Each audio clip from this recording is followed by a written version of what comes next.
Welcome everyone to another coffee session. We have the original gang in place, and today we're just going to have a fun, relaxed conversation. Why don't you take it away and tell us what we're going to be discussing today, Demetrios?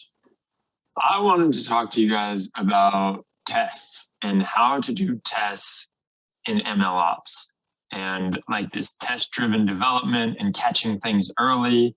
How do you all look at that? And then I also wanted to talk about what you all have learned in the last 3 months since we last chatted. So maybe we should start with the tests. And Vishnu or David, either one of you want to give it a crack first?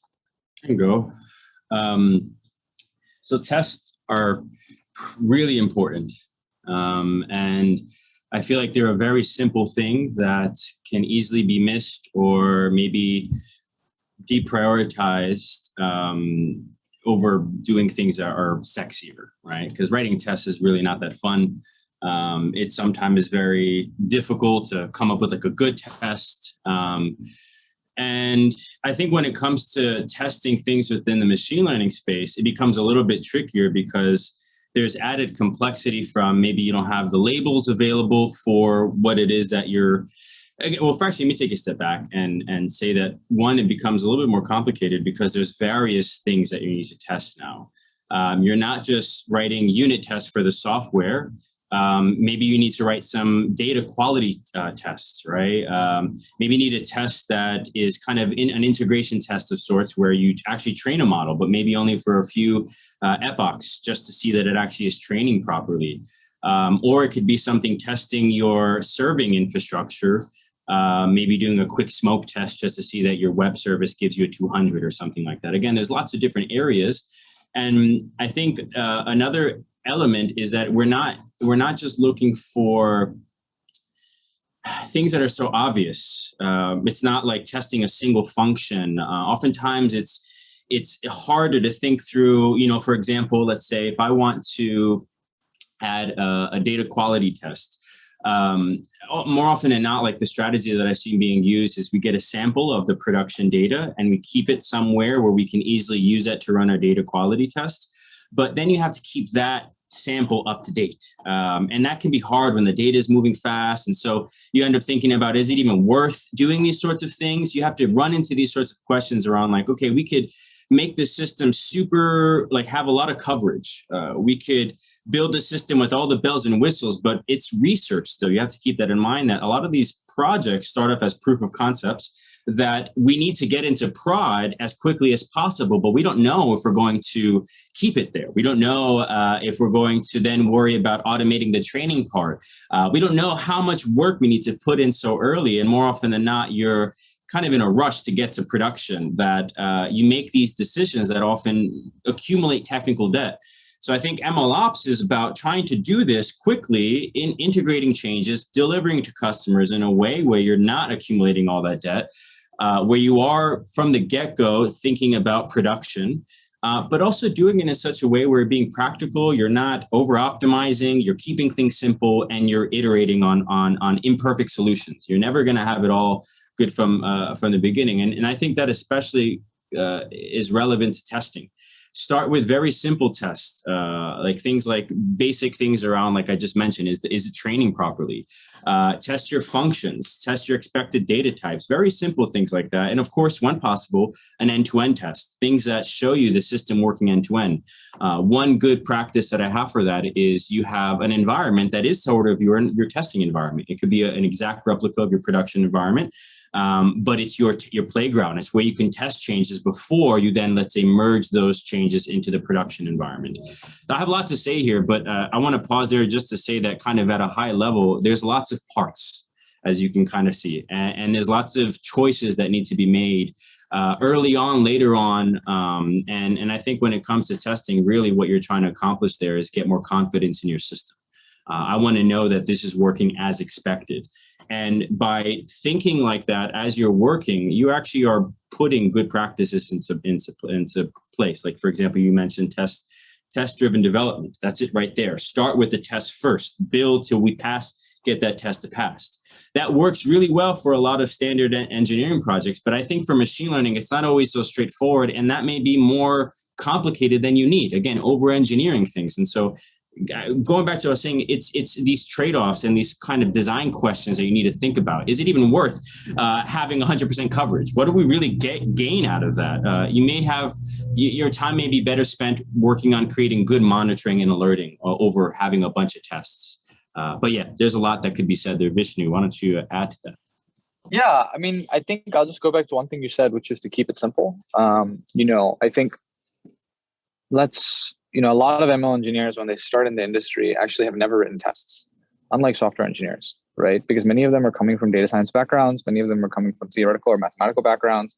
And so when you get to the industry and you see that, hey, there is an emphasis in production on writing tests, you think, oh, wow, I don't know how to do this. This sounds really hard.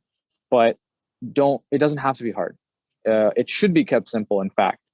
It should be kept so simple that anybody who is not you can understand why you wrote that test.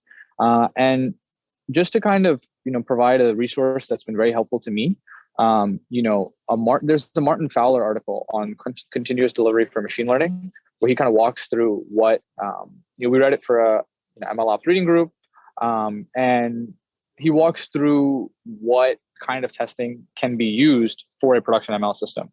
And basically there are different tests for data, model, and code. And then there are 3 types of tests: unit tests, integration tests, and end-to-end tests. And if you can point to one of each for your system, you're probably doing great. And you're already at a baseline. And as you continue to release and iterate, you'll improve that. And so I think I would just emphasize not to let it get too complicated if you don't know that much about it. Focus on simple things, focus on testing the basic things. And I think what David said was really helpful in that regard. Yeah, the only other thing I would add to that is, as you mentioned, if a data scientist is coming more from a mathematical background or research background, they're not used to that. And so part of this is actually communicating the value of testing. For me, I often tell people that I work with, it covers my ass, it protects me in many ways, because as I'm building something out, I'm validating it as I go along, as I build it out. And that provides me with the sense of confidence that I'm making something that is working, at least the components that I have built out thus far. And also it serves as a form of documentation in some ways, right? I often look to the tests first before I look at some of the source code, because I'm looking, what does this function do? What is it expected to do? And you could see that with a well-written test. And it also shows you what are the important relevance, but it's part of, I think, that learning process to see that it's good for you. It'll protect you. But I think that also involves educating and onboarding them to what best practices are available there. There's a lot of frameworks that are out there, PyTest is a really good one for people learning how to write unit tests or integration tests. That's a great package right there. And there's lots of resources on testing that have been out there in software development. But I guess it's making that accessible and interesting to data scientists who come from more maybe a mathematical background. That's awesome. Yeah, this is super helpful for me to understand it and to visualize why it isn't just as straightforward as with software. And I knew it was complicated. I just didn't really understand how complicated. And I like what you're saying, David, about the dance, that you have to really be trading off every time. And since it is this research, and since you are just trying to see if something has business value as fast as you can, and you don't know if later on you're going to use that, then do you really want to be trying to put as many tests into it as you possibly can if you're just going to scrap it? And so knowing that you're building that technical debt as you're going through the process is super helpful. So I know that both of you, since we last spoke, got new jobs. And I would love to talk about your new jobs for a bit. Maybe you can give us just a little bit of an update on where you all are at and what you're doing these days. And then talk to me about what you've been learning and what the new jobs have been throwing on your plate. Yeah. You first. All right. I'll go first. Well, I'm excited to share that I'm actually, I haven't started yet, but I am joining a company called One Hot Labs in New York. It's a healthcare NLP company focused on reducing administrative waste in healthcare, by making the process of revenue cycle management and processing insurance claims more efficient. We work with doctors to make sure that their billing codes are correct, that they're accurate, and to make sure that the insurers pay them for what they've done. And so I'll be joining there to work as sort of an MLOps engineer on the infrastructure side.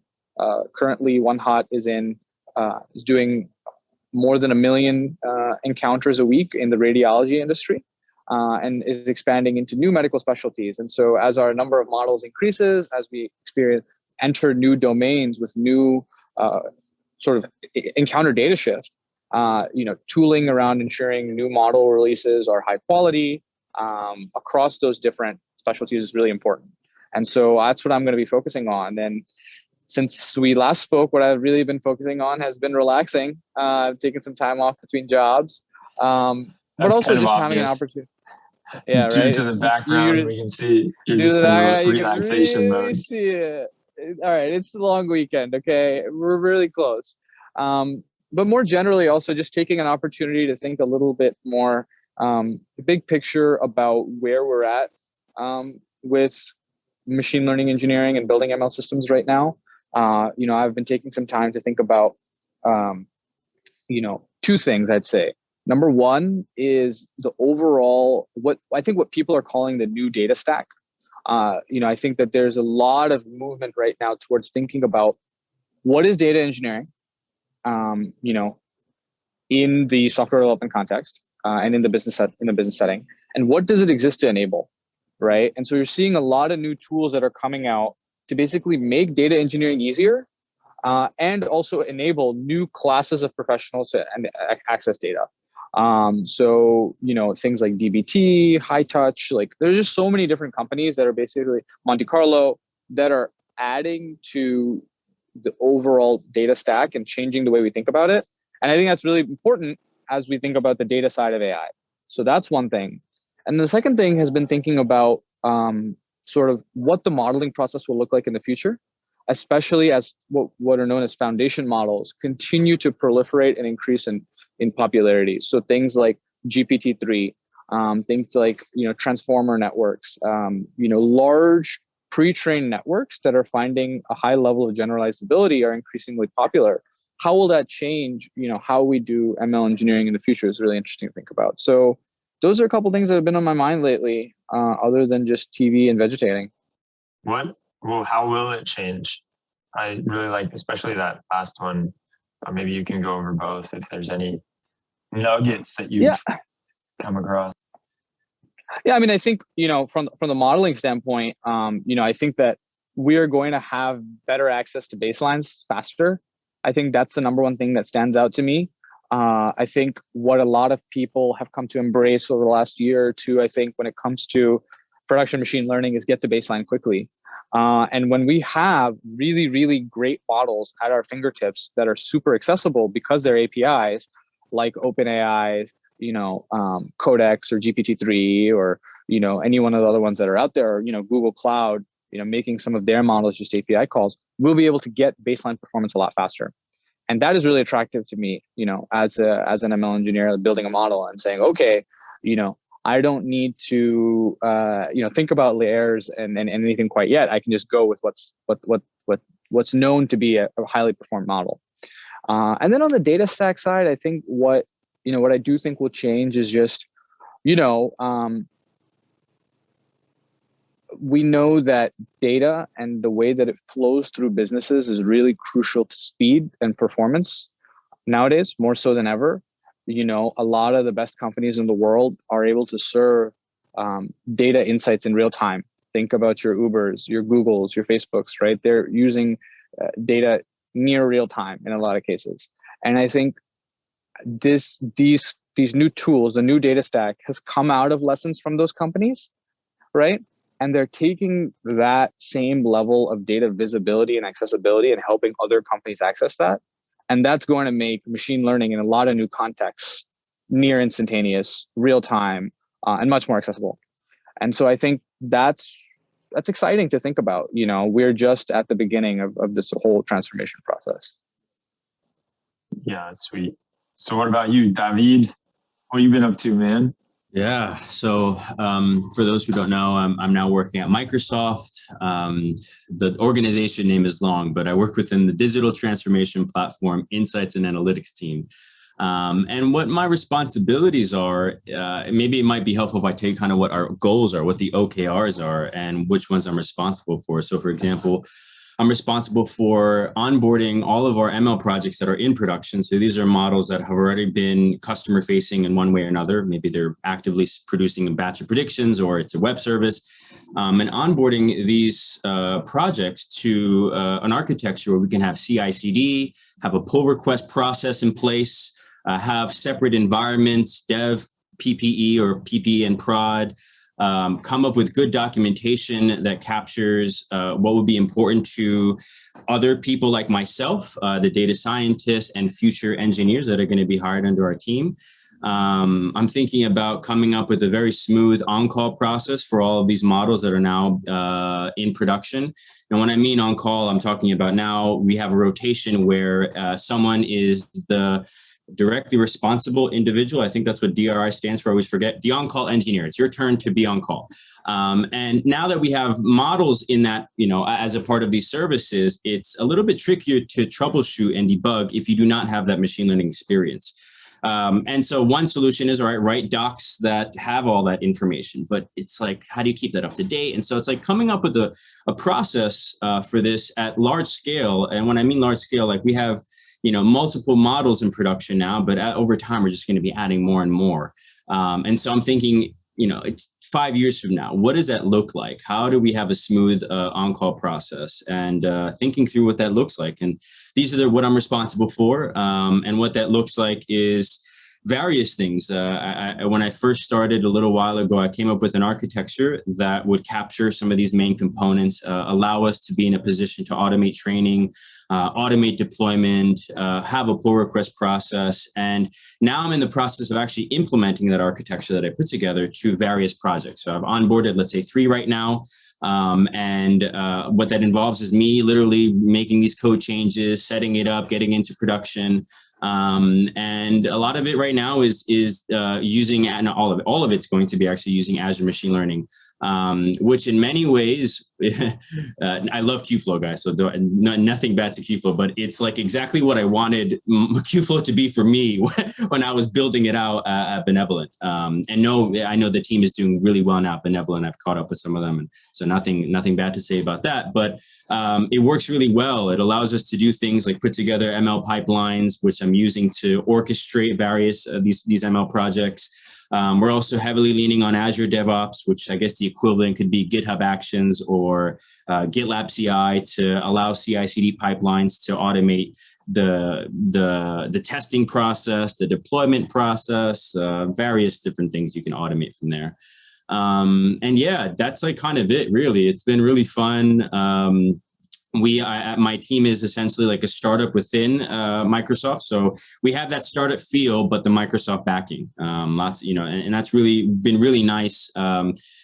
Because Microsoft has a very mature set of tools and technologies and processes. Our on-call process is very robust. Our incident management system is very robust and mature.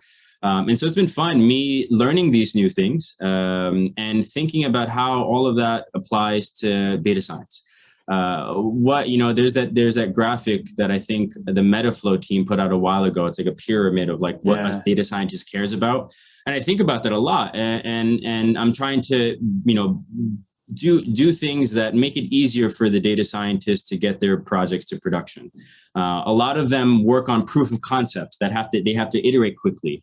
And I don't want them to have to worry about the reliability of the infrastructure. I want it just to work. And I want it to work in such a way where it's hard for them to do the wrong thing. And for anyone who's spoken to me about tooling, I think that that's what good tooling does, is it aims to make it really hard to do the wrong thing and makes it easy to do the right thing. And so as I'm building out these systems and these tools and these processes, that's really what I'm focused on is the cultural side of MLOps, right? The processes, the people side, and how important that is. Things like project management, and how that makes your quality of life so much better when you put some thought into that. And yeah, that's pretty much it. Dude, there's a lot of stuff there, but tell me an example of how you've done that where you're forcing someone to do the right thing as opposed to giving them an out and letting them do the wrong thing.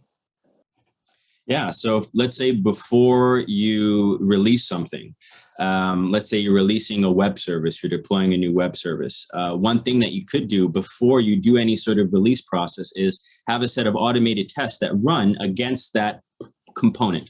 And that's really basic in software engineering, right? Have tests for this specific module or this component.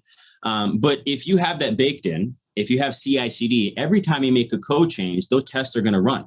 So that right there is a good example because they don't have to manually trigger these tests to run. It automatically runs as a result of them making changes to this particular area. And you're running not all the tests, but maybe those specific set of tests that are relevant to that. You could have something alongside having automated tested. You could have multiple branches. One branch that could serve as your master branch, and you could use this to be essentially like your pre-prod environment. Everything that goes here is essentially in need of validation. If everything works, then you can have a second branch, let's say your prod branch, that you merge those changes into only when you know that it's worked in your pre-prod environment. Since you're using source control, you can have a pull request process there. You have a reviewer go and validate those code changes, give approval for them, maybe even require them to attach certain pieces of information that would be useful for anyone looking later to see what if something went wrong. Let's say a new change was introduced, they would be able to reproduce that bug or go back to the original configuration as it was. And these are things that you can easily do using, Azure DevOps or GitLab CI, and just allow your data scientists to work. They make their code changes, they make a pull request, they push it, and then all these things happen in the background without them having to manually do them. And I think that's just one really small, simple example. Yeah, that makes total sense. There's one thing that came up as you were talking about that, and you were mentioning like rolling things back. And when we had you in on the meetup like 2 weeks ago, I think it was, he mentioned just how when you're dealing with machine learning models and when you're dealing with data, how much more tricky it can be to roll things back. And I'm wondering if you guys have any thoughts on that and like how to do that well and gracefully. Well, one first thing that comes to mind is metadata. Keep track of all the metadata around that, the model versions, the data set versions, the framework versions. Good tooling actually makes it it's a part of it. Like most MLOps stack actually have some sort of like artifact registry where you can register assets within an ML pipeline or a workflow. And it could be everything from an environment to a model itself, a data set, different things, and have that in such a way where you could version them.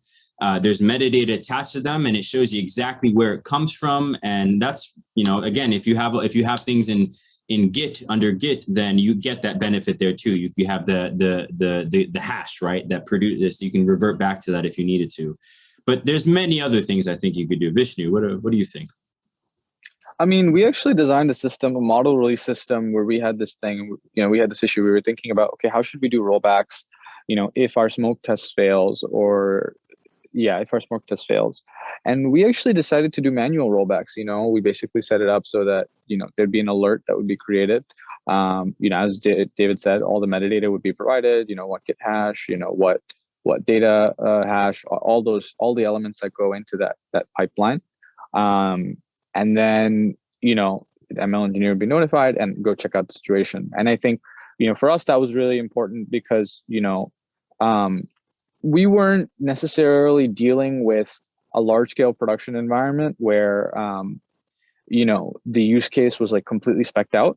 It was a more R&D use case where we were learning kind of what kind of data would be, created in production. And I think sometimes that level of engagement and intuition is really important to build as you release systems and models.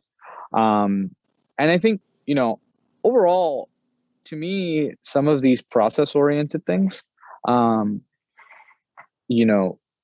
they exist to streamline work and to make it more clear who does what, but they should never really feel like a burden. And they should never feel like something you almost have to do, right? the same thing. It's the same way that we talked about testing. It's the same way I think about these rollbacks, which is do what works for you. And as long as you've thought about it, you've probably done a good job. So that's kind of my perspective on rollbacks, testing, etc. Nice. So I think it's also worth us mentioning before we go a little bit about what we're all working on with the community and where our energy is going into, like what's coming up next and what we've been excited about. I know there's really cool stuff that both you, David and Vishnu, are doing, but I'll start just because I want to go first this time. And so I'll mention that the feature store compare page and the monitoring compare page were a pain in the ass to do, but a lot of people said that they found a lot of value in them. And so we're making right now, I'm really close to polishing off and putting up live on the website an experiment tracking compare page with all the different tools that would fall under that category. And it's not only experiment tracking, it's almost, we don't really know how to call it because we have like model store in there, experiment tracking in there, and then we almost want to call it a metadata store, but there's so many stores these days in MLOps that it's like we're going to have a mall by the time we're done with all these damn stores. It's going to be the strip mall, the MLOps strip mall, I think is what we can call it. So that's what Honestly, I'm not a excited bad about. name. What, the MLOps strip mall? Should we coin that right now? We should change the name of the community to MLOps Strip Mall. You heard it here first. So many damn stores. You've got yourself a strip mall. So that's what I'm pretty stoked and where I've been focusing a lot of the time. I mean, aside from doing these podcasts and trying to find interesting people to interview, which, by the way, if anyone has anybody that they want to see on the podcast, reach out to us. Also, I'll just mention this before I hand it over to either of you two. We started doing this thing, which has been really exciting, which is whenever anyone signs up for Slack, there's this bot / program / app, whatever it's called Campfire. And it asks someone as they sign up for Slack a series of questions. And so it's asking people like, what are they working on right now in MLOps? And it's giving us this better idea of what the community is and what the community is looking to accomplish.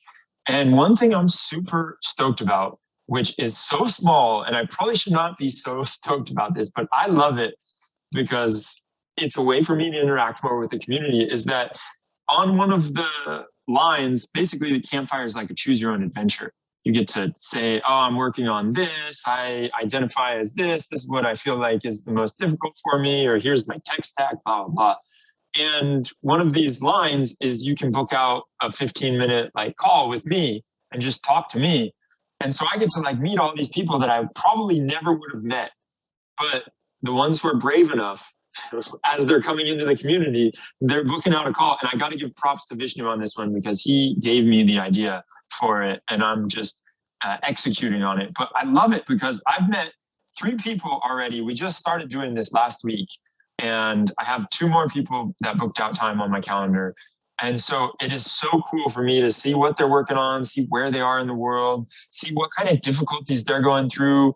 Maybe they want to be somebody that comes and talks on the podcast. And actually the guy that I met today, he was asking like, hey, is there any like patterns or guidebook or how-to book on putting data products into production, putting ML products into production? Feels like there should be like some kind of guide where it's like you need data engineers to do this, or you need data scientists to do this. And so we just geeked out on that for the time during the meeting. And that's what I'm also very stoked about. But now I'll hand it over to you, David, because I know you got cool shit that you're doing too. Yeah, I'll start. We've released a podcast where we interviewed Saji from Pinterest, and it was our kind of like intro into something that I'm working on. It's called the System Design Reviews, and the idea there is that we pick a interesting architecture that we think is fun, or maybe state of the art, or really complicated, and break it down into the essential elements, things that would be useful to someone preparing for a system design interview. What questions should you ask? What are the pain points that often come up? What are common patterns that you see in these architectures? And yeah, doing that in such a way that it's like the TLDR for all of that information. And then what we do with that is make that even smaller and break it down into an animation. And that's what I'm working on right now. We're working on animating me speaking over some cool video with cool visuals, and it's going to be all nerdy, all talking about, MLOps and, distributed systems, and hopefully doing it in a way where it's really interesting. It's succinct, so that, an engineer just wanting to, grow their system design skills can watch that and, be like, oh, cool, that was a nice overview of that. Or for people that are learning how to develop that skill, I think it also be good for them as well.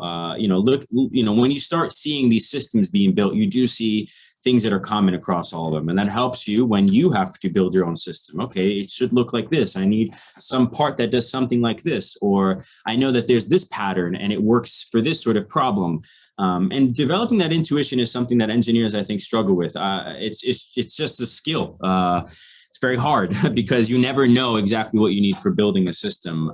But it's something that I'm trying to develop myself, and this is my way to do that. It's like the Feynman method, right? The best way to learn something is to teach it or to communicate it. And so we're doing that with this series. We're very excited to be collaborating with lots of different teams and companies. We're even going to be working with different people within the community to help and actually create some of that content. So lots of interesting and exciting things coming up that we are very excited for you guys to see. Yeah, I'm pretty stoked on that too. And if anyone hasn't seen the System Design Review podcast and you want to go really deep into the technical side of things, that is an awesome one to watch. I love that you did it. I am excited to start doing them more, hopefully, because it's like you left me with this urge, like Game of Thrones season just ended and now I got to wait a whole year, or I'm ready for the next one. So I'm stoked. Yeah. Awesome. And Vishnu, what have you been up to, man? I know you're doing a lot. Yeah, I mean, I'm really excited. I joined the MLOps community as the head of operations officially, helping keep things running. So to all you listeners out there, if you are, interested in talking about anything, the same way that you should message Demetrios, message me. If there's any way I can help out, something in the community, something off the community, in the MLOps industry in general, always down to chat. So very excited to formally taking on this role and just kind of helping build out this amazing community into a platform for the entire industry to come together. Additionally, on top of that, we have a lot of great podcasts that are coming up. I think some of the guests, that Demetrios has managed to snab for us this time are really, really cool. We have Chris Albin from the Wikimedia Foundation. Every single data scientist has seen his pandas tricks on his website. And we have some really interesting hands-on executives at different startups that are going to be joining us to talk about their exploits in the MLOps world. And I think perhaps maybe most directly related to my work, we're going to be expanding our team.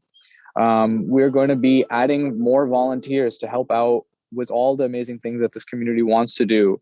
We have a newsletter, we have a blog, we have a podcast, we have a reading group, we have so much more. And we need more hands on deck to help us manage that and grow it even bigger. And so if you're interested in volunteering with us for a couple hours a week and really helping us turn into the preeminent industry organization and community in the MLOps world, please do reach out to me or Demetrios and let us know how you'd like to be involved. Yeah. And we won't force you to come on the podcast, but if you want to, you can also. If you want to, you can. Yeah, it's not a prerequisite, but it is an option, we could say. So, guys, this has been awesome. I'm excited for everything that's coming up. I think it's going to be super fun to see what we do from now until the end of the year. I sometimes joke that it's like we've created a monster now that there's over 6,000 people in Slack. And so I know we all think deeply, crazy. you know, like, and a year ago, I was stoked if we hit 600 people. And so now it's just like, where are we going from here? You know, and what we all are thinking really deeply about, like, how can we best serve the community? How can we get it what it wants? And how can we make sure that it stays with this? Like, so many times people tell me, and this I'm proud about, right? Like, I'm really proud that the community has such a great vibe, and the people in the community are super polite and they're really willing to help, and you don't get any pretentiousness. And that is something that I think is so awesome. And I know the dangers of growing and losing that spark. So we all think about this quite a bit, and we all talk about it quite a bit. And how can we keep that? How can we preserve that? So that's something that we want to make sure that we're working towards. And that's about it for today. Unless you all have anything else you want to mention. I mean, David's been doing some crypto mining. We could talk about that. I urgently need to deal with the bee sting on my foot. So vinegar, I heard, is good. I am. Oh yeah, I'm gonna go ice it. All right. But this is my Labor Day crisis that I'm gonna deal with. All right, fellas, have an awesome Labor Day weekend, and Take care, see everyone. you next time. I'm glad that we did this. We don't get to catch up like this. Yeah. So it's cool. It was good. We gotta schedule like one of these per great. quarter. All right. I have before we go, I have a book recommendation for anyone interested. To Engineer is Human by Henry Petrosky. I don't know if anyone could see it. How did a simple design error cause one of the greatest disasters of the 1980s? The collapse of the walkways at the Kansas City Hyatt Regency Hotel? We'll read this to find out. All right, guys. You have a great... Are you getting commission? Can we put an Amazon affiliate link for you on that one? No, I wish I would get it. That'd be great. Shout out to Mr. Petrosky. Maybe you could, give me a little something for putting this out there. Awesome. All right, guys. Take care, See you all everyone. later. Peace. Bye-bye.